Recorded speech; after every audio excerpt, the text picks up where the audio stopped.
চলে এসেছি বাবা শিব বিশ্বনাথ ধাম, যেটা মুর্শিদাবাদে অবস্থিত। দেখো, যাওয়ার জন্য বেরিয়েছি সে রাস্তা ধরে। সে রাস্তার দুপাশে কি অপরূপ সুন্দর পরিবেশ, এক পাশে মাঠ আর এক পাশে নদী, তার ভেতর দিয়ে সরু একটা রাস্তা দিয়ে আমরা বয়ে চলেছি। এত মনোমুগ্ধকর পরিবেশ, সে কি আর বলা যায় মুখে। যারা ভিডিওটা দেখছো তারা অবশ্যই বুঝতে পারবে। আর গ্রামীণ পরিবেশ বলার মতো নয়, অপরূপ সুন্দর একটা গ্রামের পরিবেশ। মাঠ ভরা সবুজ মাঠ আর নদী ভরা জল, আর চারি সাইডে পাটখাটি, পাট চাষ হচ্ছে, পাট ছাড়ানো হচ্ছে, আর গরু ছাগল। গ্রামের অপরূপ সুন্দর এই পরিবেশের ভেতর দিয়ে যেতে খুবই সুন্দর লাগে। যারা এসেছো গ্রামে তারা অবশ্যই জানো, আর যারা দেখেছো এই অপরূপ সুন্দর পরিবেশ তাদের তো আর নতুন করে বলার কিছু নাই। আমরা এই রাস্তা ধরে এগিয়ে চলেছি আমাদের গন্তব্যস্থল বাবা বিশ্বনাথ মন্দিরে যাবার জন্য। তোমরা ভিডিওটা দেখতে থেকো, আশা করি অনেক ভালো লাগবে। আমরা এই রাস্তা ধরে যেতে পৌঁছে যাব বাবা বিশ্বনাথ মন্দিরে। ভিডিওটি অবশ্যই শেষ পর্যন্ত দেখো, না হলে কিন্তু মিস করে যাবে অনেক কিছু। যারা শেষ পর্যন্ত দেখবে তারা কিন্তু অবশ্যই কমেন্ট করবে এবং কমেন্টে বাবা বিশ্বনাথ বাবার জয় বলে যাবে।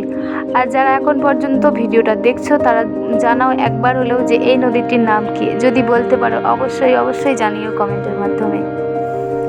দেখো, আমরা গাড়িতে করে আমাদের বাইকে করে চলে যাচ্ছি আমাদের গন্তব্যস্থল। এটা হচ্ছে নদীর এইখানটায় আমরা একটু এসে দাঁড়িয়েছিলাম।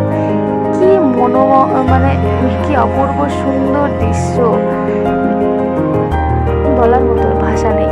খুবই সুন্দর লাগছিল এখানে দাঁড়িয়ে। ভিডিওটা দেখো, বেশি বকবক করবো না, অবশ্যই ভালো লাগবে। আর কমেন্টে জানিও।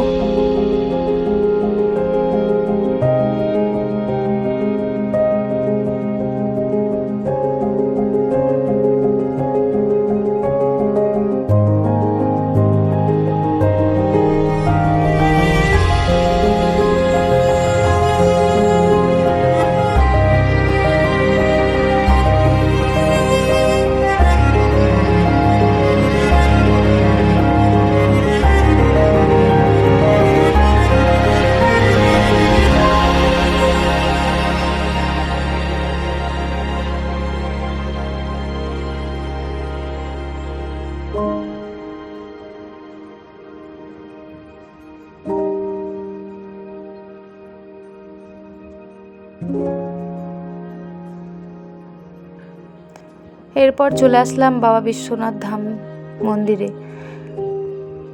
এখানে চারি সাইডে ঘেরা ছিল এবং বৃষ্টি হয়েছিল যেহেতু, আর কাদা একটু চিটচিটে, আর তখনও বৃষ্টি পড়ছিল। তার মাঝ দিয়ে আমরা চলে আসলাম রাধা গোবিন্দ জিউর মন্দিরে। এখানেই বাবা বিশ্বনাথ ধামেই ছিল মন্দিরটা। দেখো, রাধারানী আর শ্রীকৃষ্ণকে কত অপরূপ সুন্দর করে সাজিয়ে রেখেছে। দেখে মন প্রাণ যেন জুড়িয়ে যায় এই অপরূপ সুন্দর দৃশ্য। হে প্রভু, যারা দেখছো তাদের অবশ্যই মনস্কামনা পূর্ণ করো হে প্রভু। রাধা মাধবের দর্শন করে চলে আসলাম বাবার দর্শনের জন্য বাবার ঘরে। দেখো, বাবাকে দর্শন করে নাও আর তোমাদের মনস্কামনা জানিয়ে দিও। ভিডিওটা দেখো, অবশ্যই ভালো লাগবে।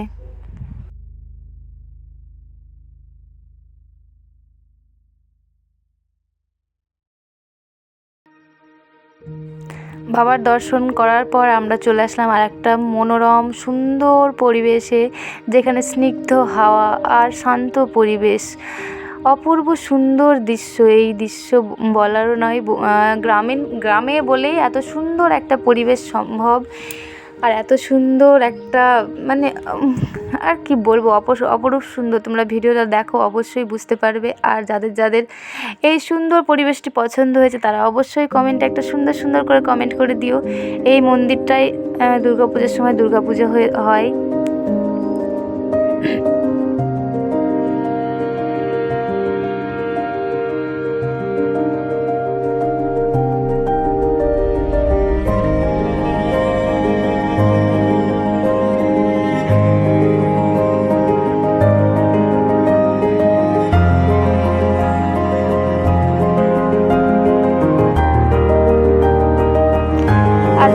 যারা শেষ পর্যন্ত দেখছো তাদেরকে অসংখ্য অসংখ্য অসংখ্য ধন্যবাদ আমার ভিডিওটা শেষ পর্যন্ত দেখার জন্য। আর যারা নতুন বন্ধু হয়ে আছো অবশ্যই আমার চ্যানেলটির পাশে থাকবে, চ্যানেলটিকে সাবস্ক্রাইব করে দেবে। আর যারা ভিডিওটা শেষ পর্যন্ত দেখেছো আর দেখছো তারা লাইক, কমেন্ট, শেয়ার অবশ্যই করবে।